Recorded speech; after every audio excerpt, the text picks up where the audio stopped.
Okay, good morning. So, regarding po dito sa bago nating episode, which is tatawagin nating Tech FSR. So, sisimulan po natin yung ating 1 month review sa ating Hot 60 Pro Plus ng Infinix. So, ang una po natin gagawin is titignan natin yung kanyang build quality. Okay?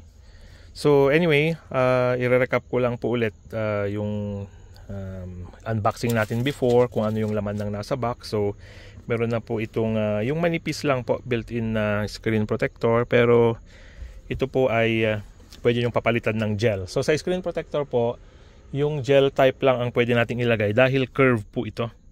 So parang S23 Ultra curve po. So wala pong lumalabas na tempered glass na curve. So normally po ang inilalagay is yung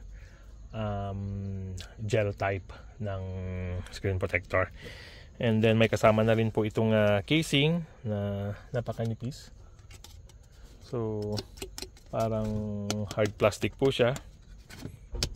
So hindi na po siya yung typical na binibigay na libreng nako-cover yung buong body. So mamaya po ilalagay natin. And then gandahan po, meron siyang kasamang adapter. So again, ito nga po yung parang kwan natin, very ironic sa mga high value na mga phones like Apple and Samsung, na habang tumatagal is binabawasan nila yung items. So for the price of 8,000 plus, so again, this is a budget phone na quality. So pwede po natin i-consider itong si Infinix. Pero sandali lang po, parang ito, install guide.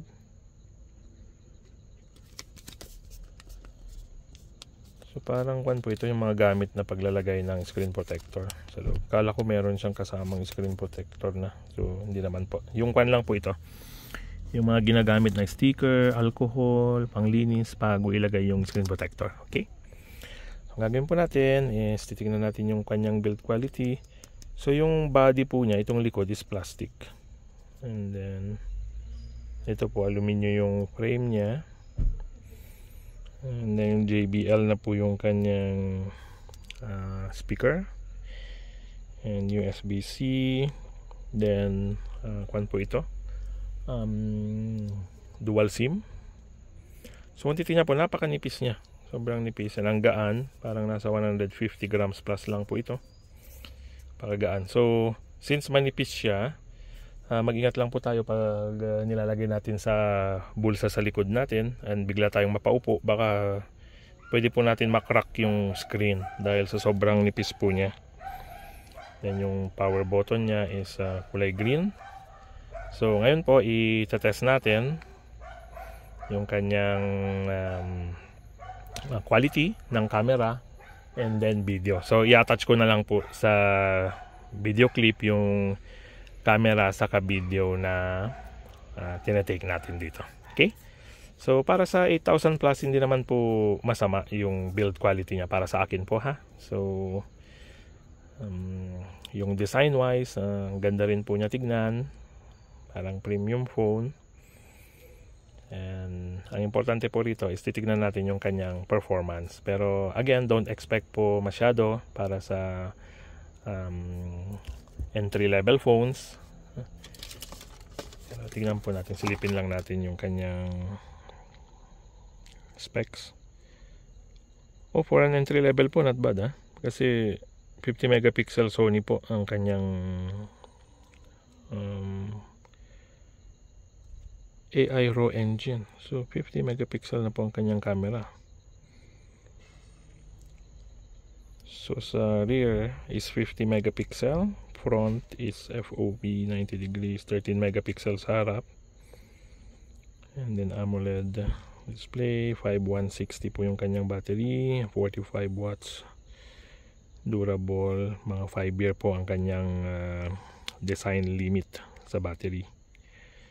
And then AMOLED iCare, MediaTek 5 year. Okay. So ito po yung kanyang mga specs sa mga gustong i-consider itong phone na to. Okay.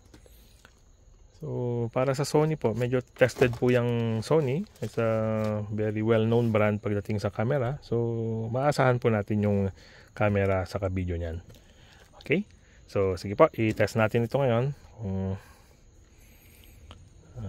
Response time, bilis po. Siguro dahil wala pang laman, bago pa. So simulan po natin yung kanyang video. So hindi po yung masyadong clear dito. Ang gagawin ko na lang is yung whatever na may record natin dito, so isasama na lang po natin sa video clip natin. Okay? Salamat po. Okay, so ito na po yung pag-take natin ng video nitong Infinix natin ngayon. So medyo nasa high side po ang lighting condition natin, maaraw. So ito po yung ating testing. Okay. So subukan natin yung kanyang zoom. Kuha tayo ng isang area. Okay. So yan na po yung kanyang zoom. So medyo nagiging grainy na siya pagdating sa 5.1 3 time zoom. So ito po yung kanyang original at times 1, and then dadalhin natin sa times 2, 2.5 po yan, 3, 5.2. So yan po ang kanyang, then isagad po natin sa times 10. So times 10, ito na po yung kanyang video quality.